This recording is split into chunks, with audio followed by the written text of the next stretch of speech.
Nishapur गांव की सुबह थी। छोटे छोटे मिट्टी के घरों के बीच बच्चे स्कूल जाते थे।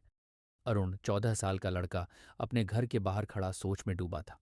वह पढ़ाई में तेज था, लेकिन जल्दी हार मान लेता था। गांव के किनारे बाबा कारीगर की छोटी सी बढ़ई की दुकान थी। टूटी लकड़ियों को भी वह खूबसूरत चीजों में बदल देते थे। अरुण उनकी कला देखकर चकित था। अरुण ने पूछा, बाबा, ये टूटी लकड़ी से आप इतना सुंदर कैसे बना लेते हैं?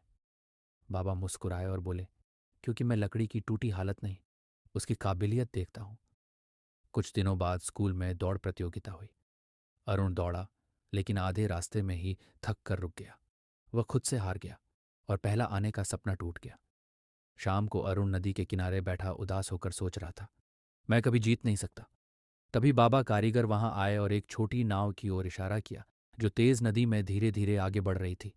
बाबा बोले, देखो बेटा, जीत हमेशा ताकत से नहीं, हिम्मत से मिलती है। अगले दिन अरुण ने ठान लिया कि वह हार नहीं मानेगा। सुबह सुबह गांव की सड़कों पर वह धीरे धीरे दौड़ने लगा। सूरज की हल्की किरणें उसकी मेहनत को रोशन कर रही थीं। कुछ दिनों बाद दूसरी दौड़ हुई। अरुण ने खड़े होकर गहरी सांस ली और पूरी मेहनत से दौड़ शुरू की। रास्ते में वह फिसला और गिर पड़ा। धूल उसके कपड़ों पर थी, लेकिन उसने खुद को संभाला और फिर दौड़ता रहा। उसकी आंखों में अब सिर्फ हिम्मत थी। अरुण आखिरकार अंत तक पहुंचा। पहला नहीं आया, लेकिन उसने पूरा रास्ता बिना रुके तय किया। उसकी मुस्कान में गर्व झलक रहा था। बाबा कारीगर उसके पास आए और धीरे से सिर पर हाथ रखा। आज तू जीत गया बेटा, उन्होंने कहा।